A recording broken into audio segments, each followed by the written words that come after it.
They invited her to serve, not to be seen.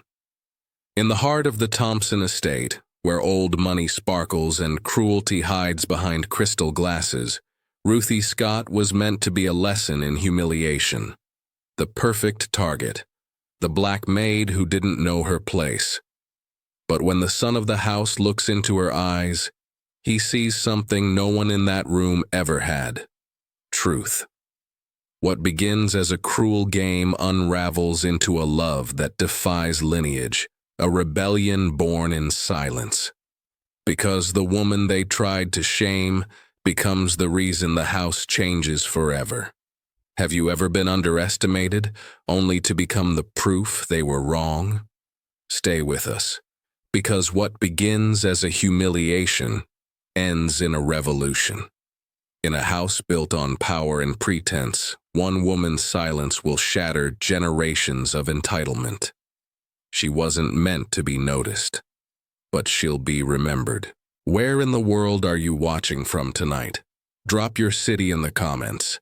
Have you ever been underestimated and rose with quiet strength until they had no choice but to see you? Let us know in the comments below. Don't forget to like this video, subscribe to Black Stories Untold with Love, and ring that notification bell for more heartwarming stories that celebrate strength. The Thompson Estate glittered atop the hills like it knew it owned the view. Light spilled from its towering windows onto manicured lawns that had never known an untamed weed. Inside, the ballroom shimmered under the weight of old money and older grudges, with chandeliers swinging like judgment above silk gowns and bespoke tuxedos. The air was heavy with perfume, power, and the kind of laughter that always landed on someone else's back. Connor Thompson worked the room with the smoothness of someone who had never been told no. 33, statuesque in a navy tux, his smile disarming in its precision. He laughed at the right jokes, nodded at the right names, raised his glass at the right moments. He moved like a man who didn't inherit wealth. He absorbed it, wore it, breathed it in. His world had always bent around him like silver warmed in the palm. Across the room, Evelyn Thompson sat with her wine like it was an accessory, one long-fingered hand resting on the stem, while the other orchestrated cruelty with effortless finesse. Her diamonds were subtle but sharp, like her tongue. She watched the staff move in practiced rhythm, eyes flitting until they caught on one. "Who's the new one?"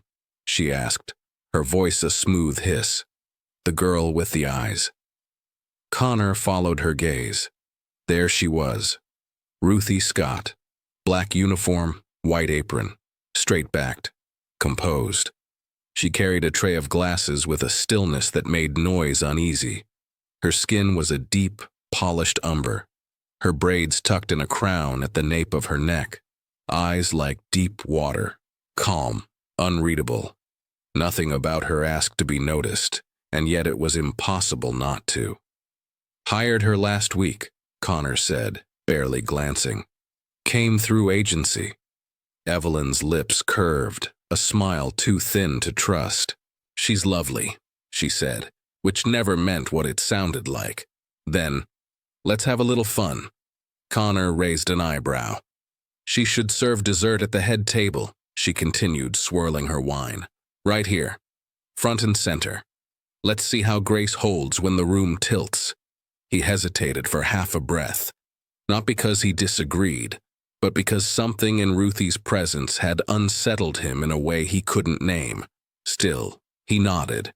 "Sure," he said. "Why not? Just another servant, just another night, just another game." He didn't notice the way Evelyn watched Ruthie as she walked by, the way a predator studies a creature it doesn't understand. He didn't question why his mother smiled like she was waiting for a mirror to crack. And when Ruthie returned to the ballroom with her tray held high, face neutral, posture perfect, Connor didn't realize that the game had already begun, or that he wasn't the one holding the cards. The tray balanced on her palm didn't tremble, not even when the floor buzzed beneath her from a crescendo of heels and laughter. Ruthie Scott moved through the glittering storm of evening gowns and oil money with the grace of someone who knew exactly who she was and didn't need anyone in the room to validate it. The uniform fit her like a lie told too often. Black polyester, white apron, a silver pin reading staff. But nothing about her was forgettable. She didn't serve, she conducted. Each pour of wine, each gentle placement of a dish felt sacred. Her hands were careful but never meek. Her eyes, a quiet dark, skimmed the room not in deference but in measure, as though she were collecting data she didn't need to share. Connor noticed. He noticed the way her chin stayed lifted, even when Evelyn's laughter rang too sharp. He noticed the way she didn't startle when someone snapped for her, just turned slowly, placed the glass, and moved on like the rudeness belonged to someone else. She didn't just walk, she glided, as though her feet remembered a rhythm that had nothing to do with servitude. He was supposed to be charming the CEO of a pharmaceutical empire seated to his right. Instead, he kept looking toward Ruthie, tracking her progress between tables as if her path mapped something he'd never seen before. It wasn't infatuation, not yet. It was a disturbance, a shift, like hearing music in a language you didn't speak but somehow understood. At one point she passed him. Their eyes met, only for a second, maybe less, but it was enough.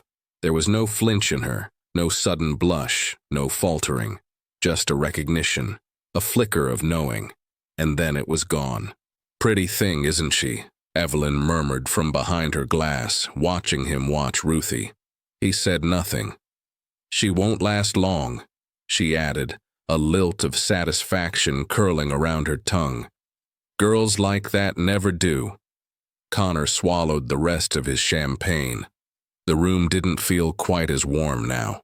The chandeliers sparkled a little too brightly, the laughter a bit too brittle. All around him people talked and dined and flaunted wealth like a badge of immunity. And Ruthie, the one person expected to fade into the background, was the only one who looked real. He didn't know her story, but something in her silence, in the deliberate patience of her work, told him she wasn't here for anyone's approval.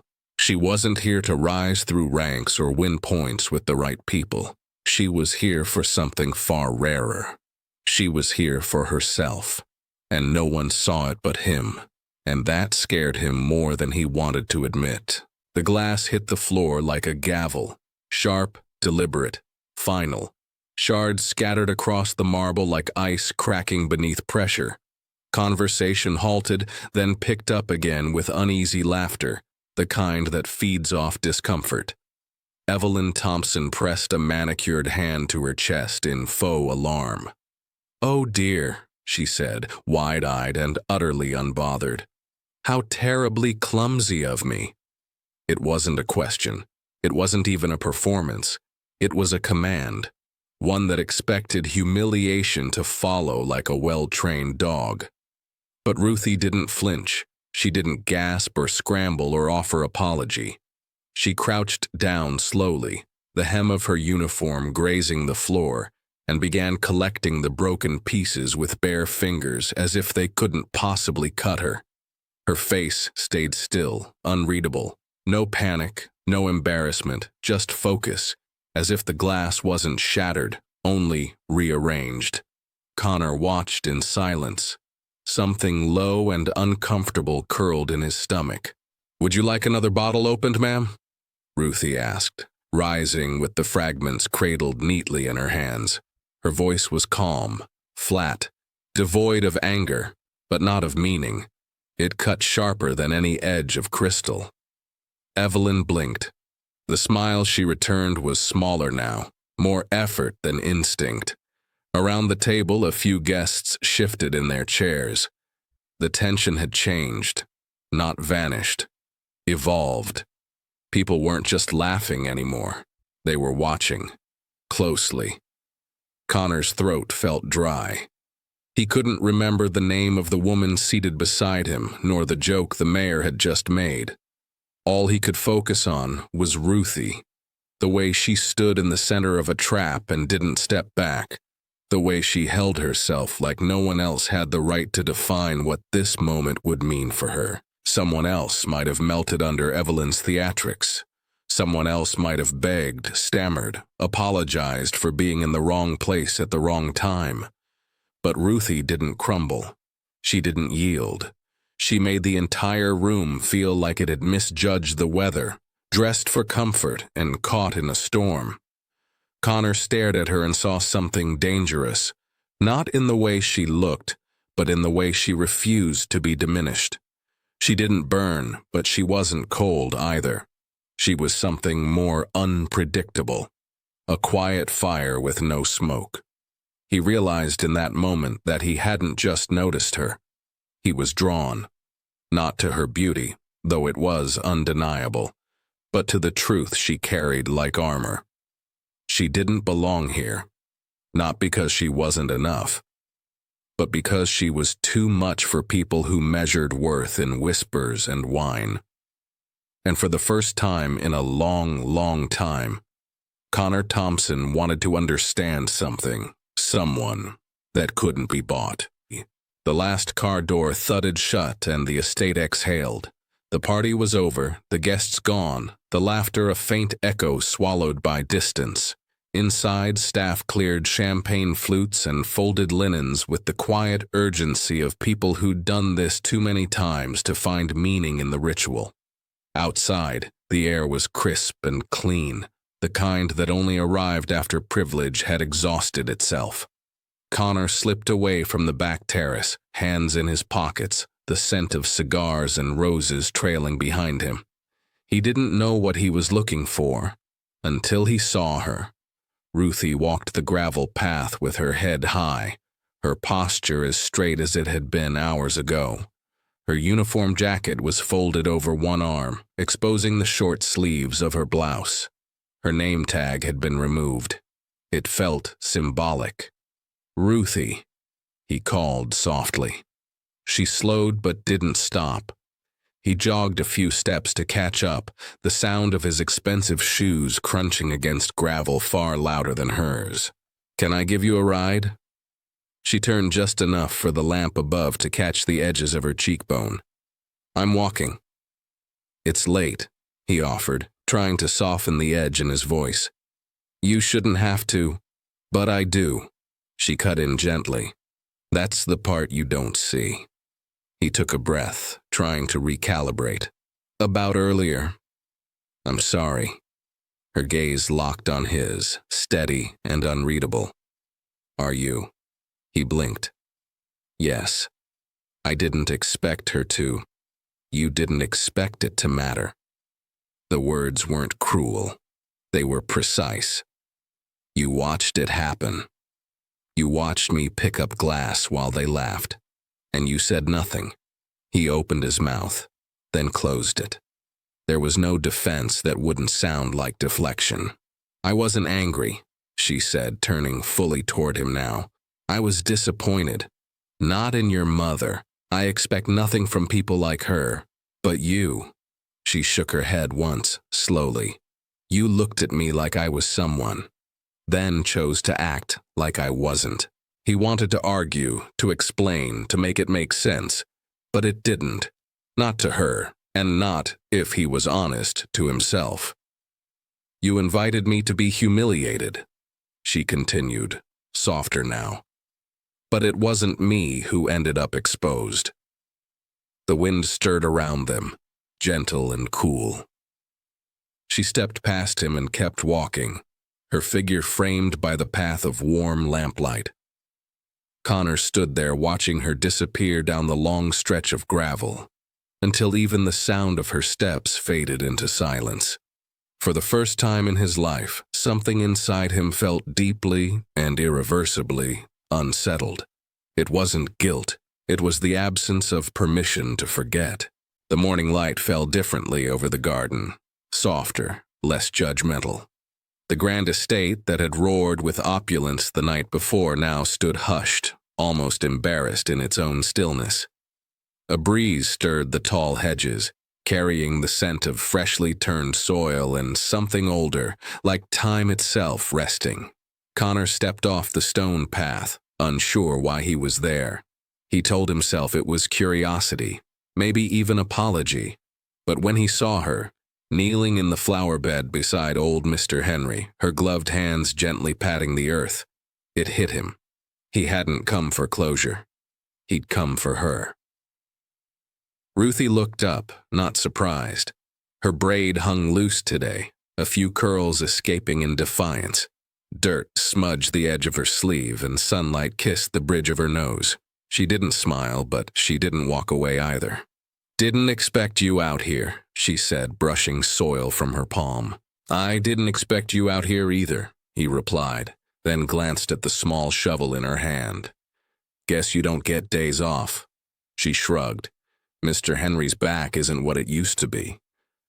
And I like the quiet. He crouched beside her, not towering, not distant, just present. For once, his suit wasn't armor, just fabric. "What are you planting?" he asked.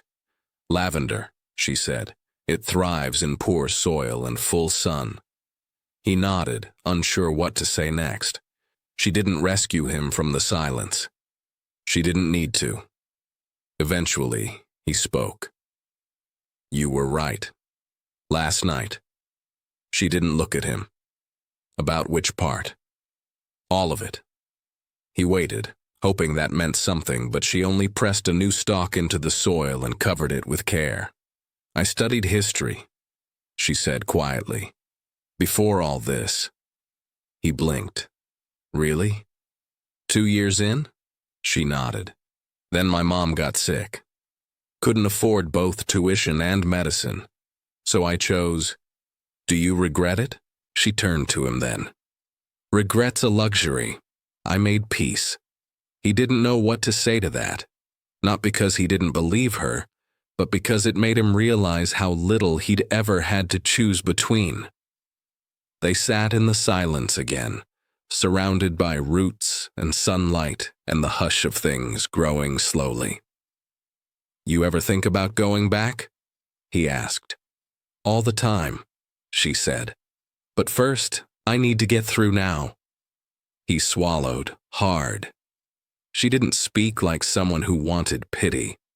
She spoke like someone who understood the weight of sacrifice and carried it anyway. Connor looked at her and felt something shift, not just in how he saw her, but in how he saw himself. He wanted to know what she read, what made her laugh, what kept her going when the world tried to shrink her. He wanted to be better, not to earn her, but to deserve the space her voice created.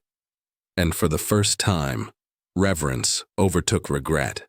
By midday, the whispers had already grown teeth.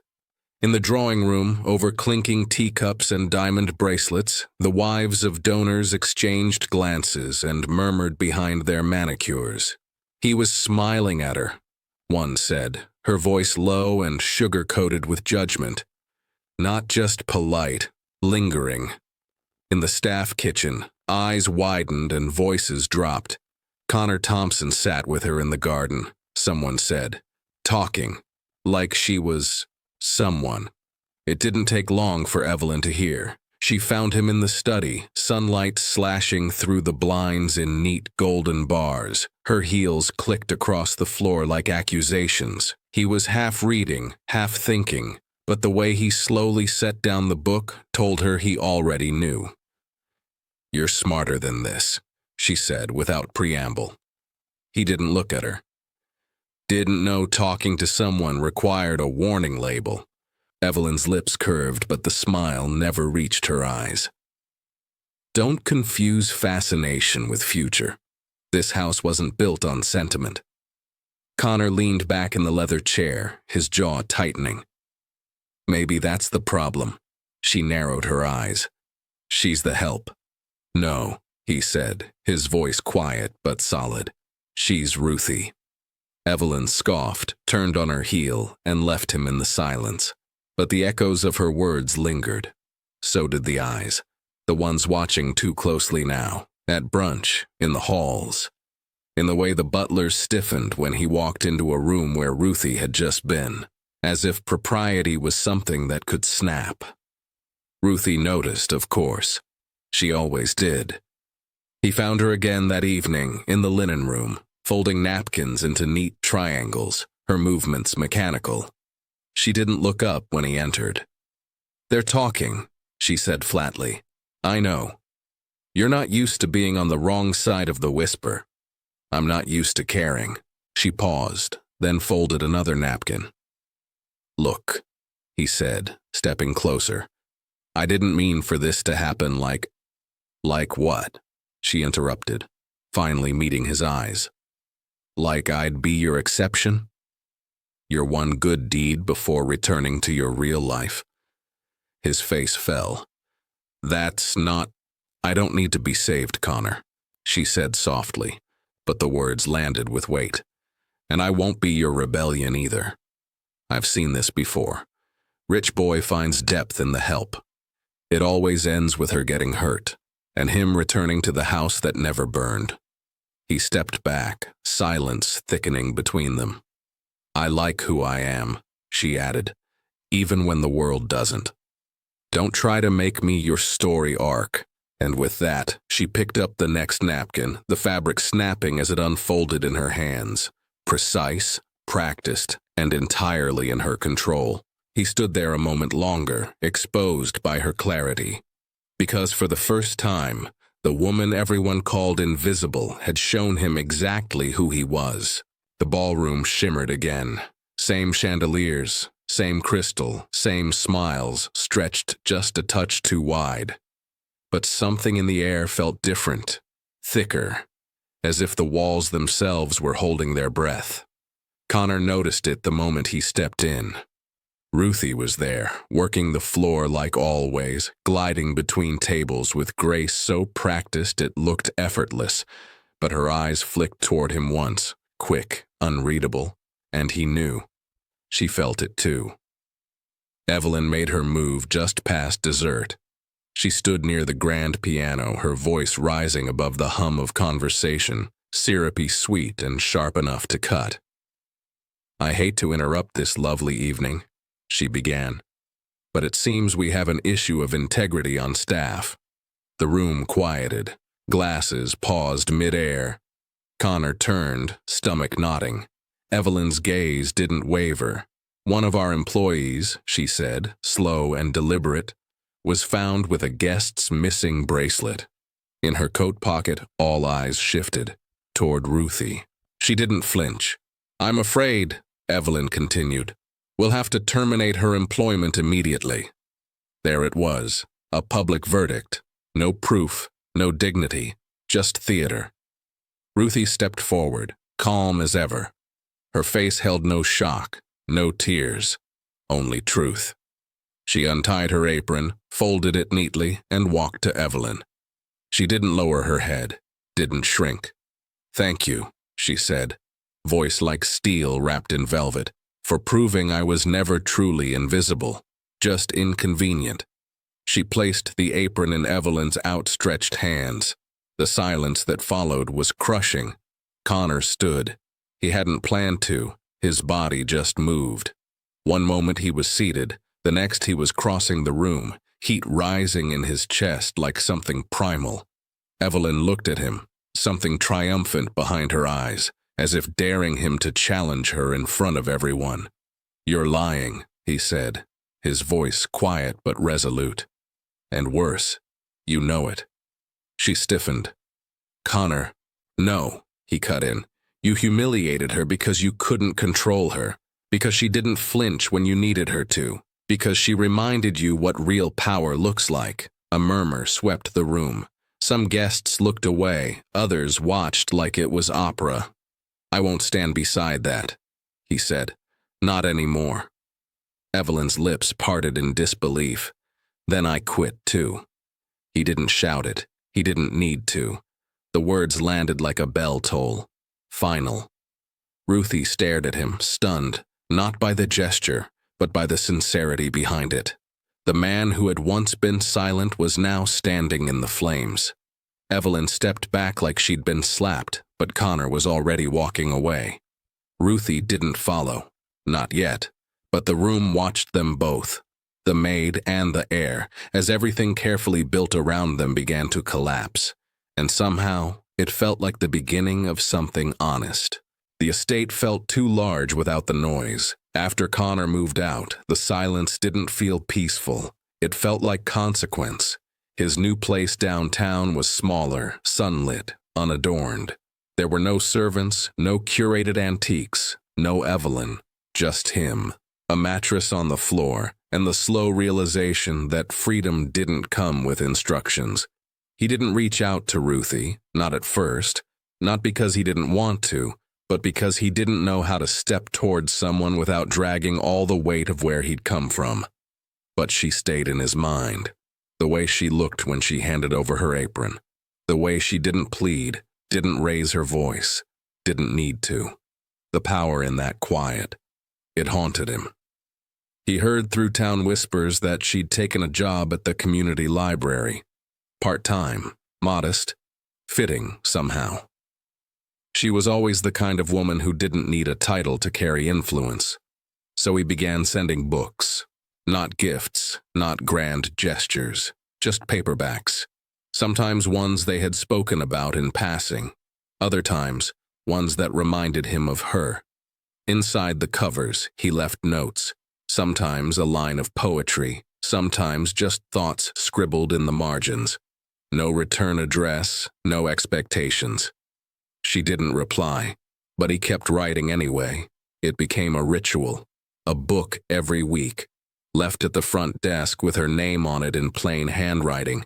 Inside, his progress, not apologies, not appeals, just reflections. The kind of vulnerability that didn't demand acknowledgement, the kind that came from someone trying, not to win, but to unlearn. Then one Thursday, the rhythm broke. No reply, but a single envelope appeared tucked between the pages of a returned copy of Their Eyes Were Watching God. No name on the outside, just a familiar, deliberate handwriting. Inside, a single note. If you're still pretending to be the man I met that night, don't bother. But if you're becoming the man you were meant to be, I'll meet you at the garden bench on Sunday. She didn't sign it. She didn't need to. Connor read the note 3 times, once with disbelief, once with awe, and once with a quiet resolve forming in his chest. He looked out the window of his bare apartment as the city moved below him, loud and fast and unfeeling. But in the noise, he found clarity. She hadn't invited him back into her life. She'd invited him to show up. And so, for the first time in weeks, he didn't feel adrift. He felt summoned. The garden hadn't changed, but the season had. The bench beneath the arbor sat bare, framed by brittle vines and frost-bitten soil. Winter hadn't fully arrived, but the air carried its warning, thin and sharp and waiting. Connor sat there anyway, hands tucked in the pockets of a wool coat, breath fogging in front of him as time dragged by. He hadn't brought flowers, no speech prepared, just himself, stripped of pretense, wearing silence like penance. Every sound made him glance up. A rustle, a step, a bird landing on the wrought iron gate. But none of them were her, until one was.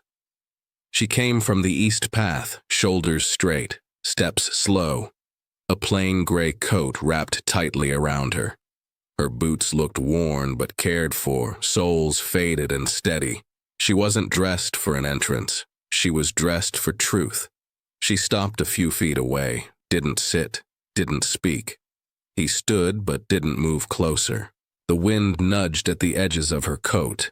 Her eyes, serious, calm, clear, searched his face like she was reading a story she'd nearly stopped believing in. "Why are you really here?" she asked. He took a breath. Not to find the words, but to be honest when they came.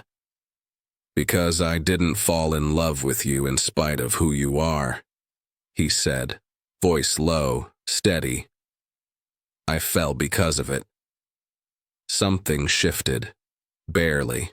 Not in her expression, but in the air between them. The kind of shift you only notice when you're paying attention. She didn't look away. Her gaze stayed locked on his like she was still trying to catch him slipping into something familiar. Pity, performance, ego. But it wasn't there. Not this time. He wasn't dressed to impress.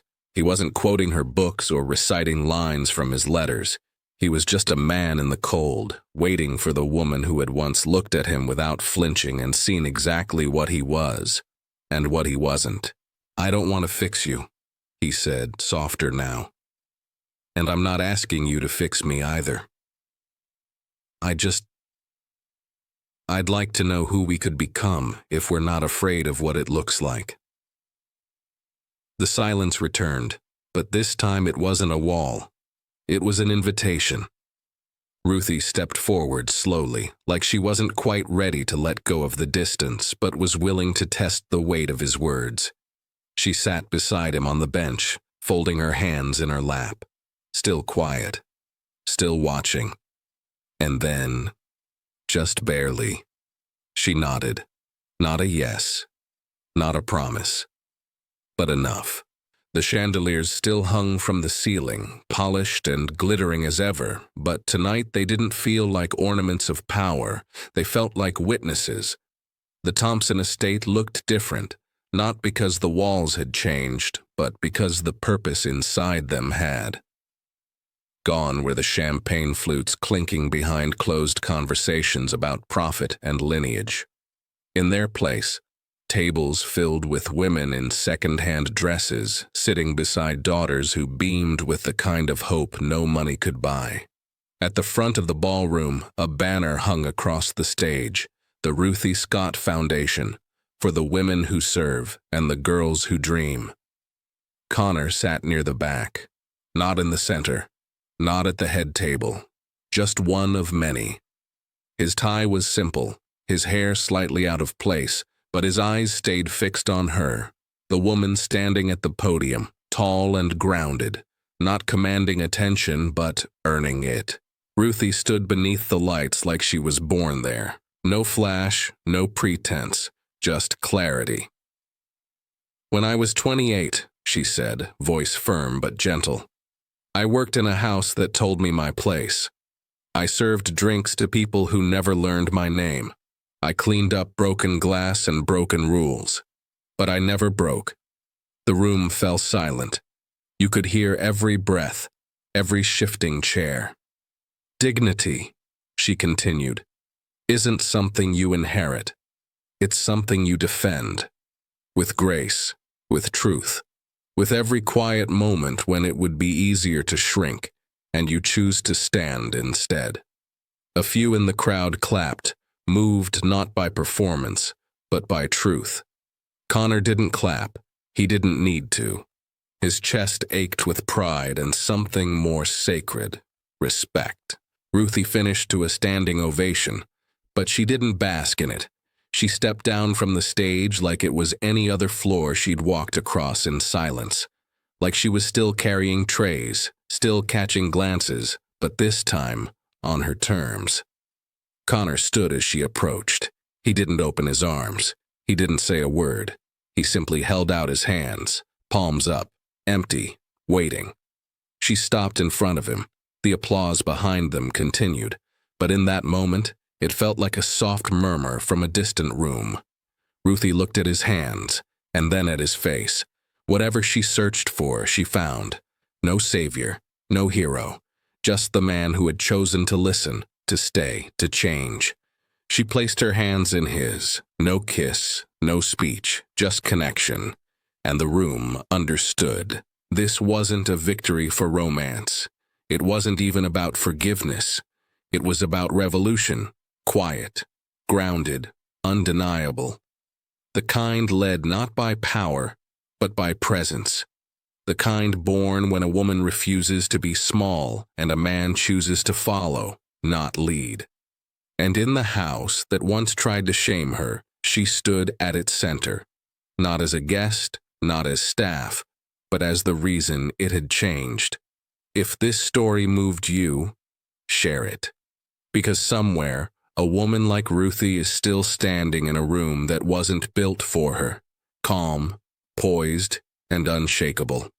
They may laugh, they may whisper, but she knows who she is, and that's what terrifies them most.